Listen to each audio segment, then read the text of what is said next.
is a very great scholar from Kashi Vidyapeeth, and he has joined our university here. And I will tell you details when we start with the presentation, because the team may arrive any time and he may have to go. That's why. Okay, start. So good morning everyone. Respected University Supervisor Professor Dr. B.R. Santanaran, my external DC member Professor Govindan sir, and internal Jonas sir is my option.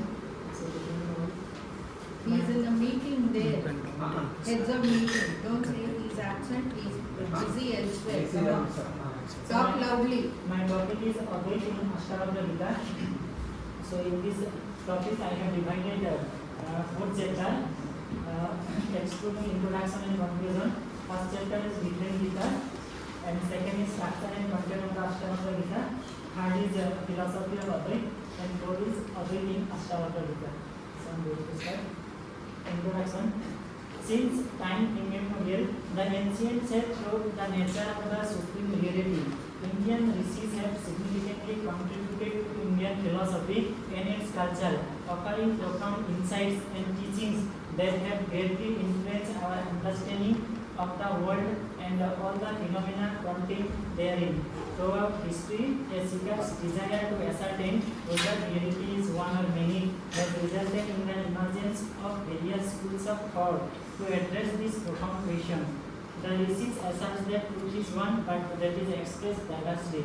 That's why the Sanskrit magazine says Ekam Sa Vidya Bahudha Bhadanti, which is means that truth is one, otherwise called it by many names. So the relentless pursuit for knowledge for identifying and understanding truth, postulated as the ultimate goal of human life, is through the questioning method. The tradition of dialogues involving questions and answers is widely prevalent in Indian philosophy. Many scriptures begin with inquiries. So different Gitas, Upanishads, they started from these questions.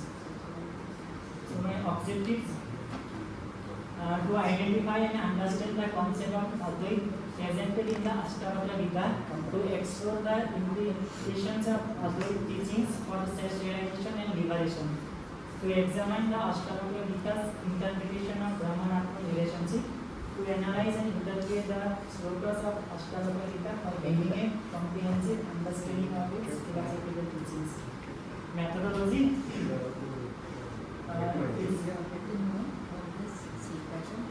Methodology is analytical. It examines and discusses the concepts and viewpoints of the non-dual perspective presented in the Ashtavakra Gita. It's critical. It adopts a critical approach and it engages in discussing, analyzing and evaluating the core concepts of Advaita as interpreted in the Ashtavakra Gita.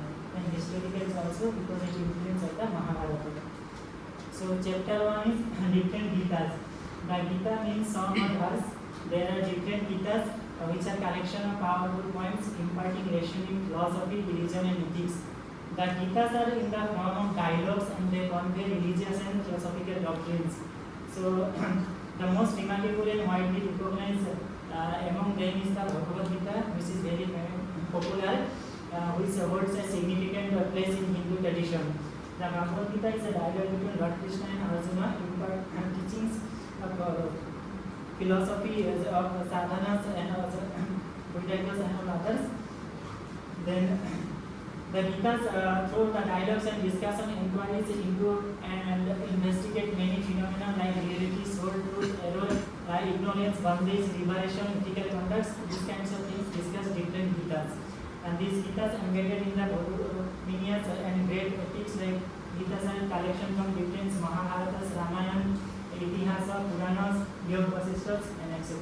So my first chapter is title is different Gitas. So in my first chapters I have identified 29 Gitas which is classified into 4 sections. I have taken this one from Swami Vivekananda book Sarva Gita Sara. So section 1 is Guru Gita, which is independent because without the grace of Guru no one is able to get the knowledge. That's why it's independent. And Guru Gita is a dialogue between Lord Shiva and Goddess Parvati. It is a part of the Skanda Purana. And according to this Gita, Guru is God and there is no distinction between them. So Guru is the creator, preserver and destroyer. That's why the famous rupas Guru Brahma, Guru Vishnu, Guru Deva, Maheshwara, Guru Sakshat Bhagavan. All the quotations come to the major points. So second is major Gita.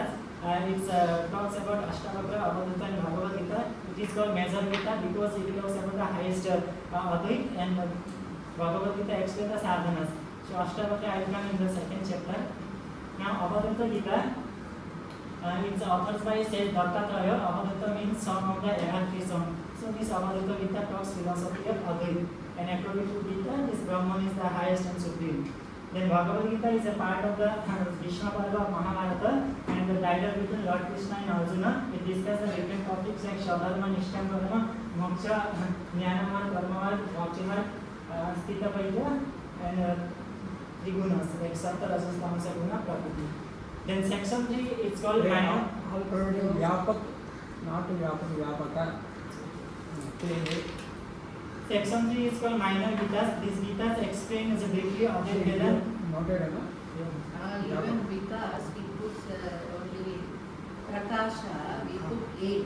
He's putting the North Indian style with just that. You have to add A. हाँ ये So, noted है yes. So section 3 is Minor Gitas. It's called minor because it talks briefly is Advaita Vedanta and Paravedanta. So here Minor Gitas, there are 9 Gitas. First is Anugita. Anugita is a part of the Ashwamedha Parva of the Mahabharata. It is also tied between Lord Krishna and Arjuna. When Arjuna forgot the Bhagavad Gita, that time he requests Krishna to tell me the Bhagavad Gita. Then Krishna says, repetition is not possible, that's why he summarized. So this is called Anugita. Then second is Brahma Gita. It is a part of Nirvana Prakarana of Yoga Vasishtha. Dialogue between Lord Ram and Vasishtha as a Rishi about the philosophy of Advait. And according to this Brahma Gita, through Jnana Marga one can attain liberation. Next is Janaka Gita. So it is a part of Upasanti Prakarana of Yoga Vasishtha and it relates King Janaka, who here the son of Siddhas in his place. And Janaka Gita underscore the significance of comprehending the illusory nature of worlds because the Mayas and those Ahankaras, these things. In Rama Gita 1, it is a later portion of the Adhyatma Ramayana of Brahmananda Purana. It is a dialogue between Lord Ram and Brahmananda.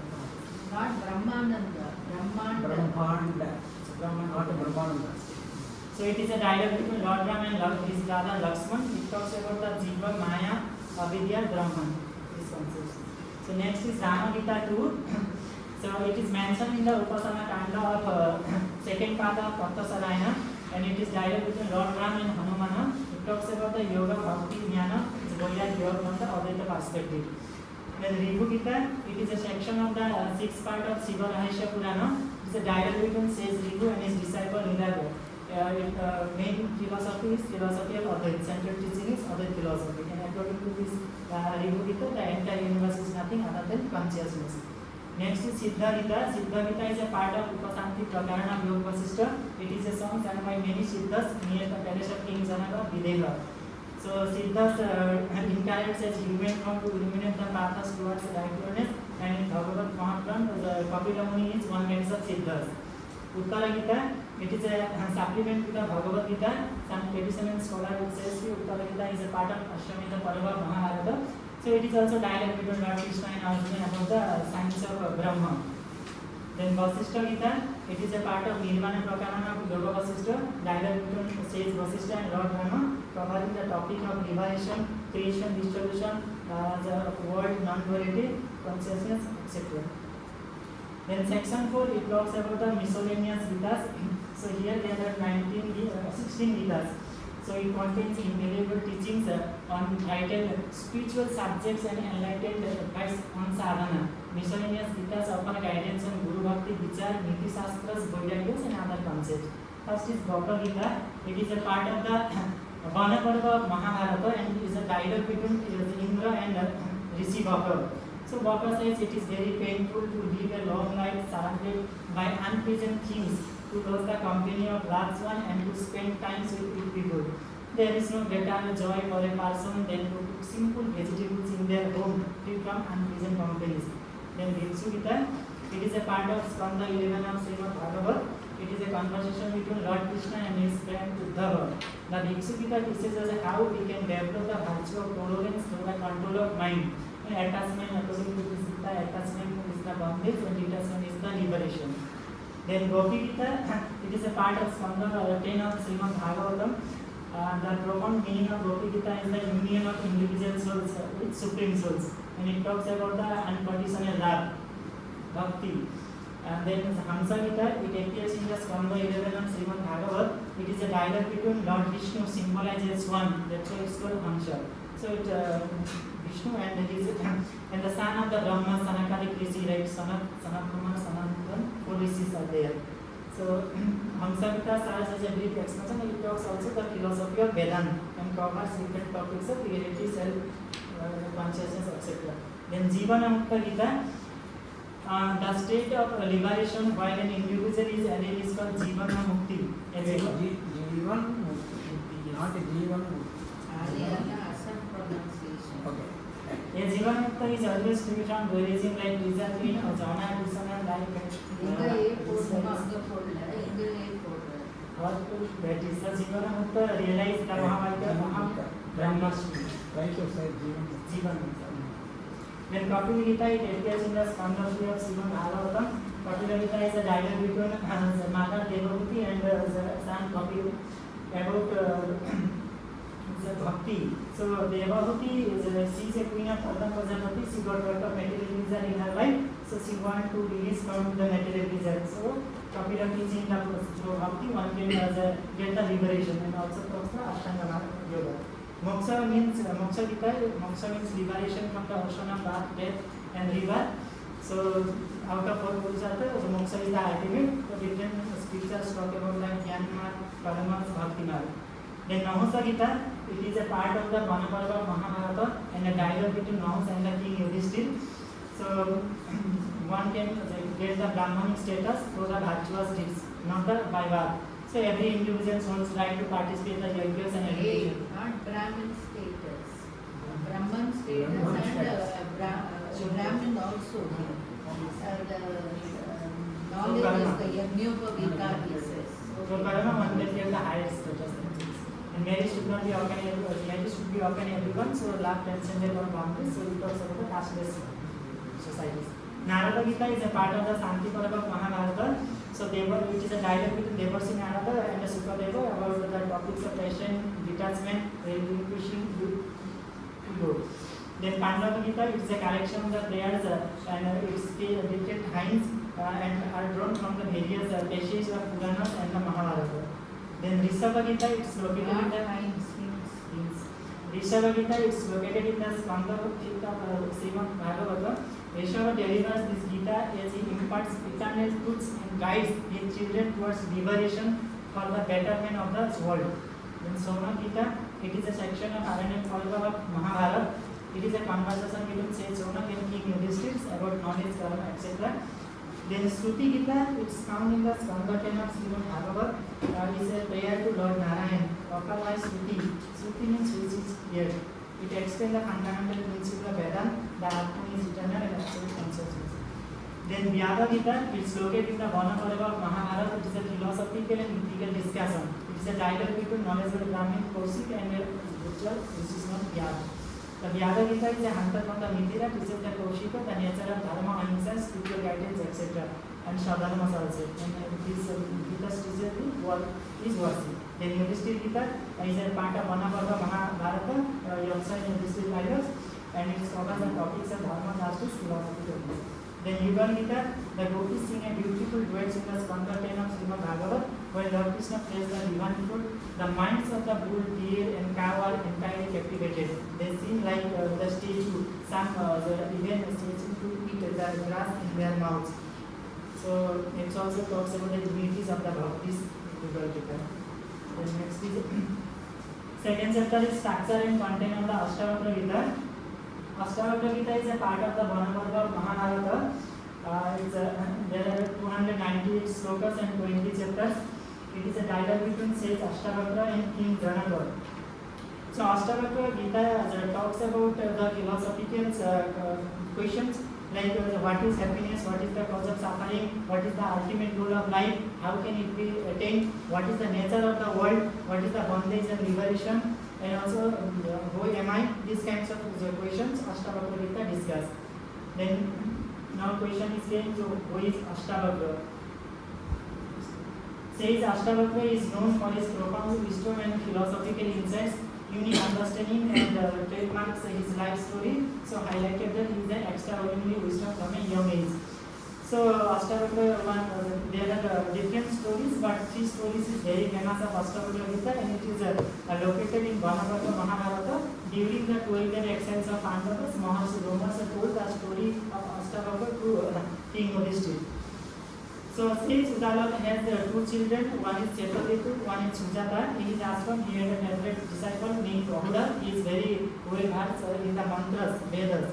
So Udalaka, he was happy and arranged marriage to his daughter Sujata to Bahur. So three stories behind this Ashtavakra. First is Ashtavakra's father Bahura was studying Vedas while he was in the mother's home, and mother Sujata was sitting beside him. So from within the home, Ashtavakra interrupted his father. This is like Abhimanyu in Subhadra's daughter listening to the details from Krishna. So Ashtavakra interrupted his father and said, wait a moment, this is all nonsense. Knowledge is not in scripture, knowledge is within oneself. So truth is not in the scriptures, so scriptures are the correction of the words. So father, you have mistakes of 8 times while you are chanting the Vedas. So when he heard these things from unborn child, Ashtavakra's father told him to go away because he was religious and enthusiastic but not was very scholarly. So Ashtavakra was spiritually mature, could not tolerate the false utterance of the Vedas and began speaking against his father from the home. The audacity of the unborn Ashtavakra is challenging his father's beliefs, heart, focus, pride. As a result, he gave a curse to his child. When he is born, he will have 8 lines. Since then, his name has been Ashtavakra. So Ashta means 8 and Vakra means good. That's why its book's name Ashtavakra. Second story is when Ashtavakra arrived at Janaka's court with his true body, everyone laughed at his appearance and demeanor. So after a brief course, Ashtavakra also laughed as he observed the assembly. The king Janaka, this he noticed, then he asked, young boy, I understand why the members laugh, but I didn't understand why you are laughing. Then Ashtavakra says, I laugh because the truth is being judged in this gathering of tenors today. What are tenors doing in this place? Upon hearing the word tenors, silence is over the Janaka court. Ashtavakra says a tenor is an expert of the skin. What can he understand of proper knowledge? The wise looks only at ability, not at the skin. These individuals merely assess the superficialities of my physical appearance. Such shallow judgments demonstrates their lack of genuine discernment, and one could liken them to mere cobblers. So all these people are not fit to call wise. They are only called tenors.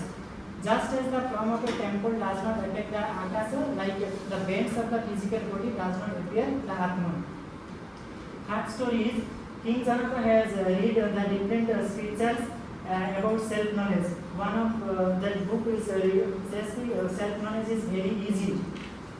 To climb a horse, put one foot in its stirrup, and within the time it takes for putting the other leg in the other stirrup. So it is possible to have self-knowledge.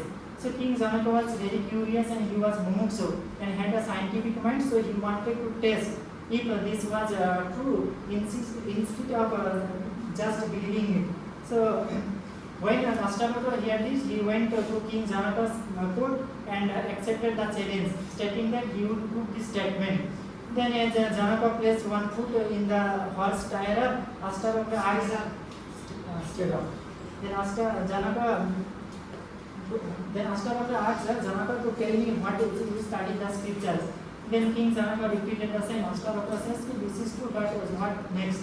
Then Janaka realized, because he was a mumuksha, as a knower of the scriptures, Janaka understood that perfect eligibility required freedom from ego, complete surrender, detachment from physical, mental sensation, and liberation from all external material influences. So all these are due to the ego. A change of a change in vision arises through the perfect awareness. It is Bodha. So in this statement, then the Janaka surrendered his mind, intellect, his body is equal to Ashtavakras, and he recognized Ashtavakra as a guru. So this story is familiar about the Ashtavakra side. Next, the king Janaka. So Janaka was the king of Mithila, known for his administrative skills and the prosperities of his kingdom. Despite being a king, Janaka was deeply interested in spiritual knowledge and self-realization. He frequently engaged himself in discussions and debates with sages and scholars to explore the understanding philosophical issues and spiritual phenomena. King Janaka is called Videha. Videha, due to his profound spiritual attainment and realization of the self. Videha means without body, signifies that who transcended the physical body. These descriptions reflect Janaka realization of true self upon beyond the physical bodies. The next is the content of the Ashtavakra Gita. The content of the Ashtavakra Gita refers to the concepts, teachings, and philosophical discussion presented in the text. Here some brief overviews of these chapters. Ashtavakra emphasizes that proper knowledge, renunciation, and liberation do not require withdrawing from the world, but abandoning the greed, attachment, lust, anger, and similar passion while fulfilling one's daily duties. Ashtavakra says that self is not separate from oneself, but one is the self itself, that is Tattva-masi. Following the Ashtavakra's teachings, following the teachings of the sage Ashtavakra, King Janaka then realized that he was in past he was with the attachment, physical attachment. So now, after getting the knowledge from the Ashtavakra, so King Janaka realized that he is himself like pure consciousness. Next. The self remains unaffected by any positive or negative influence, just as the waves of the ocean surface do not disturb its depth. The turmoil caused by human desires impacts only the mind and does not disturb the self. King Janaka's mind became calm and unwavering after attaining self-knowledge. So a self-realized person experiences no superimposition of Vyasa. They are perpetually free from the internal conflicts. When a wise person experiences unity, all division, analysis, differences, and disputes cease. One experience then supreme bliss. In chapter 3 is philosophy of Advaita. So Advaita Vedanta represents a very significant branch of Indian philosophy which highlights the non-dual nature of existence. So Advaita means A means not and Advaita means dual, signifies the non-duality. So Shankaracharya, a poet, philosopher and mystic, was found the first to systematize the principles of Advaita philosophy.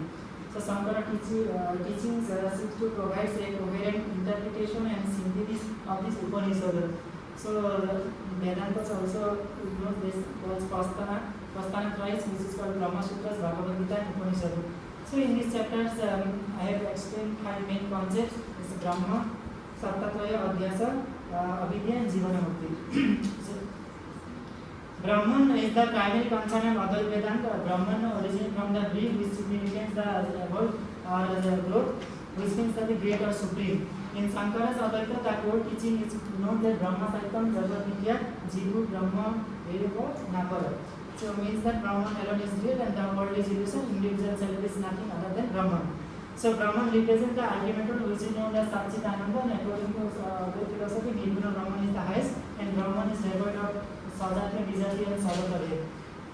Next is Sattatraya. The concept of Sattatraya is very important here because it helps in clarifying the interrelation between Brahman, Jiva, and Jagat. So Sattatraya means 3 things. First is Paramarthika, which is an absolute reality.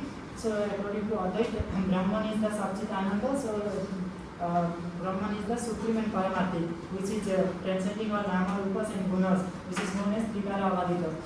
And second is empirical, which is Vyavaharika. So day-to-day life, so we are facing this one. So it's also known as Bhautika. And in Vyavaharika, like it's dualities, difference in dualities like subject, cause, effect, whole and parts like this. Then Vyavaharika is known Jaiva Kala Satta. Then Paramarthika is known phenomenon, which is the lowest category, and it's like illusions, dream lion, rope snake, water in mirage, cell silver, etc. So it's known Chitta Kala Satta. Then is Avidya. Avidya is known as like ignorance or nescience illusions, which is very important concept in Advaita. When Advaita has two powers, one is Avarana Shakti, one is the Vikshepana Shakti. Avarana Shakti reveals the truth of Atman, and the Vikshepana Shakti which makes non-real as real. And the non-dual Brahman is the trans-equilibrative material cause Vishishan Vivata Upadana Karana, and Maya is like Parinami Upadana Karana. According to the Sankara, destroy the knowledge, Jnana Vivalpaya, of the self. हमारा department में किसी का number Identity with Brahman, that is Jiva Brahman. किसी का number है हमारा department So, similarly, Brahman is destroy the souls arising from the Jivatma. First by from identification of the body sense mind complex, manifesting itself through Ahankara and Mamakara. So Vidyaranyan in his Panchadasi says that the world of Maya is viewed in three ways. For an ignorant, the world is real, Vastavika. For a philosopher, it is unillusional. For a realized, it is Adhyasa. So Adhyasa is a term in Indian philosophy that refers to the superimposition. So one is phenomenon to others and obscuring its nature. Like silver is superimposed on snake on rope, water in mirrors. So Adi Shankara in his commentary Brahma Sutra knows as Adhyasa Vaisa. So Avidya is the root cause of Adhyasa. Shankara defines Avidya as Tashmin Tadbuddhi, means which is not. So according to So according to the superimposition of Adhyasa, the reality of the superimposed phenomenon belongs to his underlying substratum, Kalpitasya Adhishtanam Eva Swarupam.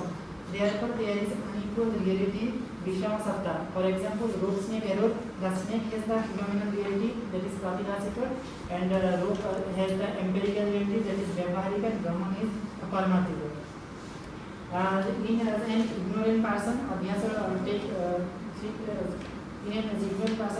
takes the place at the three levels, that is body, sense, and mind. Therefore, Maya of Maya gets attributed to the self, and the Satchitahanta nature of the Brahmans get wrongly predicted to the one body, sense, and the mind. The snake is perceived because the rope is not seen. Misappearance, Anyatha as a misapprehension of the snake is caused by non-apprehension, which is Agrahana of the rope. Similarly, boundaries of the jiva is caused by Agrahana and Swarupa Ajnana of its real nature of Brahman. So knowledge of the rope destroys the fear caused by seeing the snake. Similarly, Brahman knowledge also destroys the source of Avidya and Adhyasa. Next is Jivana Mukti. Jivan Mukti. The term Jivan Mukti is a means liberation in life. According to Advaita, knowledge is the only means of liberation. So Viveka Chudamani Shloka 6 says, Vadantu Sastrani Yajantu Devan Rubantu Karmani Bhajantu Devataha Atmaikya Bodhaha Bodhena Vinana Api Mukti Gita Siddhyati Brahma Shatantarevi.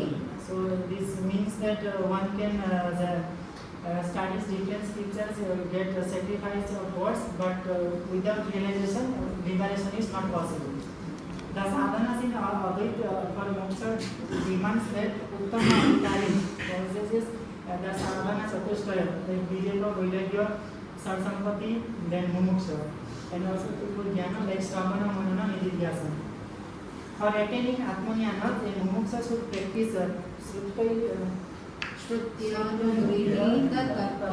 knowledge is the conformity with scriptures, because due to Brahmana Vyavastha, according to Advaita, in transcendental matters. So scriptures alone is the Brahmana reading, Paramarthika Pramana. So for Advaita, the Guru is Atta and Shruti is Mithya, but Pramana means what? That you have to say, not eternal. Not eternal. So, but Brahmana, because of Alkavya Karito, self-realization is similar to realizing oneself as the 10 person, which is the Dashama Purusha. A Jiva Mukta is one who has transcended the ego, Ahankara, through Jiva, Brahma, Vidya, Jnana. That is the realization of the one's essential identity with non-dual absolute reality, Brahman of the nature of Satchit Ananda. So when Dasharatha died, his three twins became ego. Similarly, when the ego get destroyed, the capacity of the three dehas, Stula, Sukshma and Karanas and three Karanas, Parada, Sanchita and Agami Karanas become powerless and incapacitated to produce bandhis because the avidya was abhyasa with all like that is anatman get destroyed in the fire of self-realization. The continuance of the physical body of Jivan Mukta even after attaining Atmanyana is a cause of Badhita Badhitanuvriti. Is a continuance of the effect after the cessation of its cause, avidya. For example, even after switch is a switch off, a fan continues to rotate for us sometimes until its momentum is exhausted. Similarly, a Jivan Mukta is held until the Parabha Karma is exhausted. So, chapter 4 is again in Ashtavakra Gita. So, that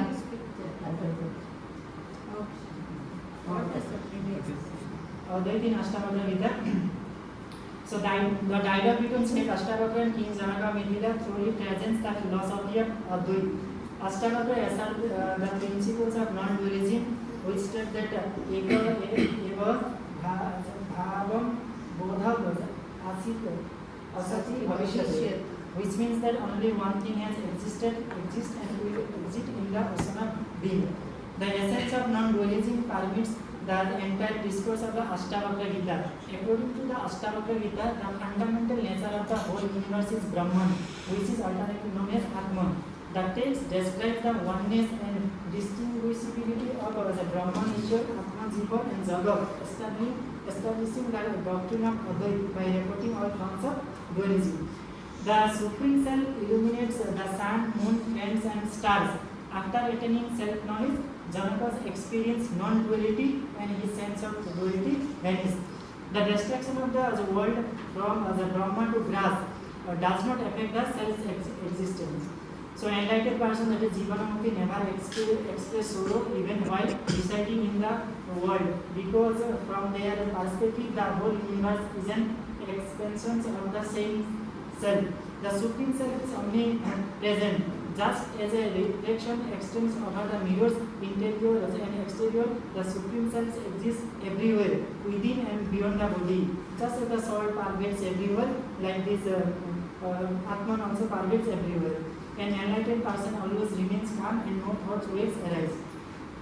The Atman is witness Sakshi, infinite, as a Vibhu, perfect, Purna, one ekam, liberated, Mukta, actionless, Apriya, unattached, Asanga, desireless, Niskriha and peaceful Santa. The world is not separate from the Brahman, it has arisen from the Brahman itself. When you analyze a cloth, it's nothing other than this. Likewise, when you look at this world, it's nothing other than the Atman or consciousness. So realizing the self is liberation, moksha, and recognizing non-duality between the individuals of Jiva and Supreme Self Paramatman constitute the supreme knowledge. The core teaching is that there is only one absolute reality, which is Brahman, is pure consciousness. The individual self Atman is identical to absolute reality. The perception of duality, such as distinction between self and non-self, is an illusion, it's Maya. The illusion arises from the ignorance, avidya of one's true nature. The ultimate goal is to realize the non-dual nature of self. This realization leads to liberation, moksha, where one understands they are not separate from Brahman. The Ashtavakra Gita teaches detachment from the physical world and mental construct. It emphasizes renouncing the identification with body, mind and ego. The absence of self-knowledge leads to an increasing inclination towards seeking physical and mental pleasure. Realizing of Advaita represents the pinnacle of knowledge. A self-realized individual is self-sufficient, living in harmony with one's conscience. When the mind is calm, lustful thoughts do not arise. Such a person is always centered in the self, who is known as Jivana Mukta. A self-realized person living in full consciousness is liberated in life. The text suggests that liberation can be instantaneous, upon realizing one's true nature. It rejects the need of the study of different scriptures, because different scriptures give the different arguments. So this Ashtavakra gives the importance only self-realization. That's why Ashtavakra never accept any other text like other. of Vedanta philosophy. So realizing non-duality brings ultimate freedom, Jivana Mukti, and this Ananda. This state is characterized by the absence of fear, desire, and suffering, as one knows their true self. Thus, we can conclude that Ashtavakra Gita is a clear presentation of the philosophy. The non-dual reality transcended all distinction and dualities, including those of subject and object, good and bad, pleasure and pain. The text underscored the notion that the world is an illusion, Maya, the perceived multiplicity and variety arise from ignorance, avidya. Realizing the Brahman Atman identity destroyed ignorance.